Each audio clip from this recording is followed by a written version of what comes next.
Hi guys and gals, it's Miss Tiffany from Mcdonough Public Library here with a new video featuring one of my favorite children's illustrators. And I say he's an illustrator, he's also an author as well.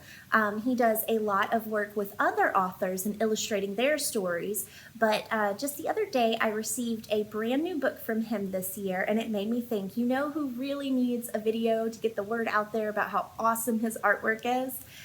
It is Jerry Pinkney. This is his new book, The Little Mermaid. He is a very famous illustrator, but I know some people, they focus more on the authors, but illustrators do a major part with picture books too. So we always want to celebrate their work as well. This one he wrote and illustrated, and you might be able to see down here, he is a Caldecott medalist, so he has won the Caldecott Award for his fantastic work. And as you can tell, his beautiful illustrations are one of the best parts of all of the books that he works on.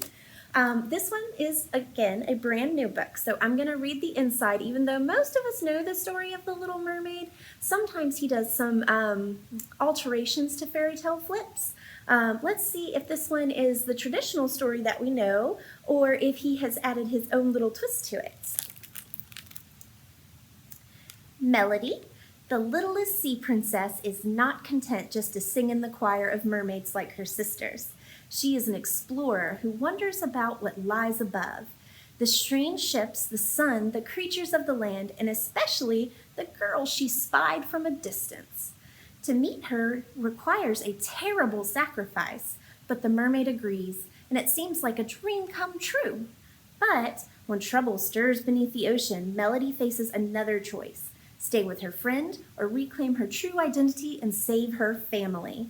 So this is a re-imaging of Hans Christian Andersen's The Little Mermaid, and I do want to show you some more of the beautiful illustrations on the inside. Now this is just right inside of the book. It is a longer story, so some of our older elementary readers and even teens could enjoy this. On the back, it has a wonderful quote, "You should never give up your voice for anything," because we all know in The Little Mermaid, she does give up her voice, and then she has to decide if she needs to reclaim it to save her family, as happens in this story, or if she's okay with just living on the land. I highly recommend you check out this book, but I am going to show you a few more of his wonderful works of art. And I say works of art because of the illustrations and the stories, because when you combine those two together, it definitely is a beautiful masterpiece. So as I mentioned earlier, Jerry Pinkney loves to redo classical stories and put his own art flavor to it in his illustrations. So we have stories like The Ugly Duckling, and a beautiful version of Three Little Kittens.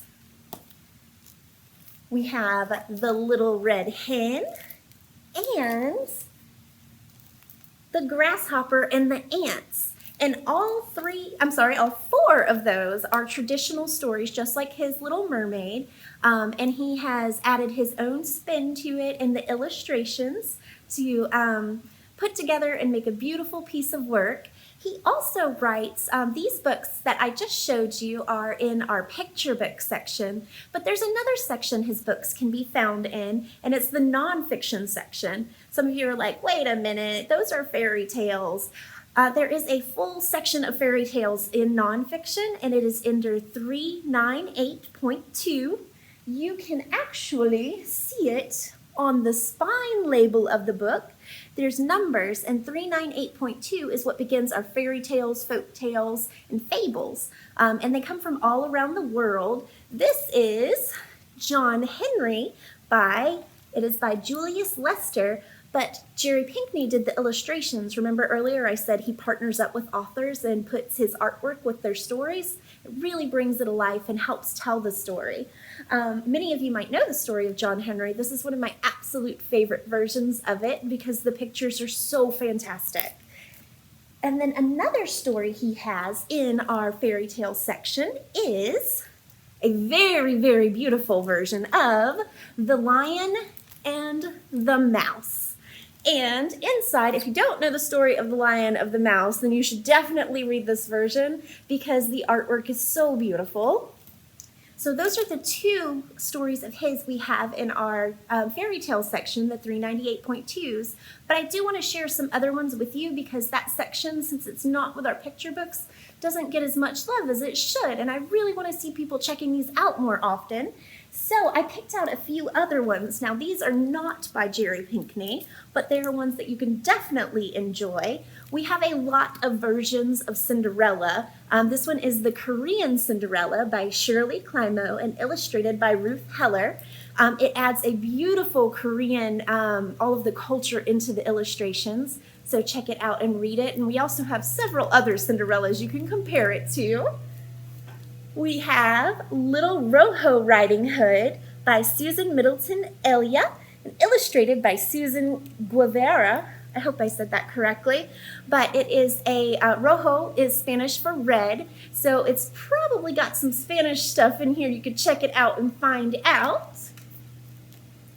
And then we have Hansel and Gretel by Rachel Isadora, and this is an African retelling of the story, so you can read it and find out what is going on inside of it. And then Cynthia Ryland, which many of you know as an awesome author. She does pictures books and chapter books.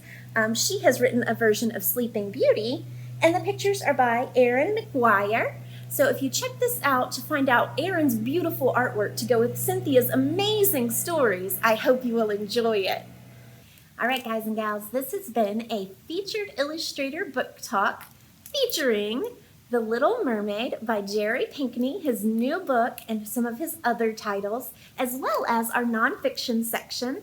Remember, if you would like to check out anything from nonfiction and fairy tales, folk tales, and fables, look for 398.2.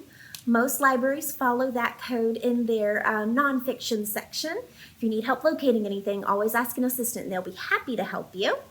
If you would like to place any of these books on hold that you saw in the video, look at the information below and you can find out how to do that so they can be yours for 2 weeks at a time.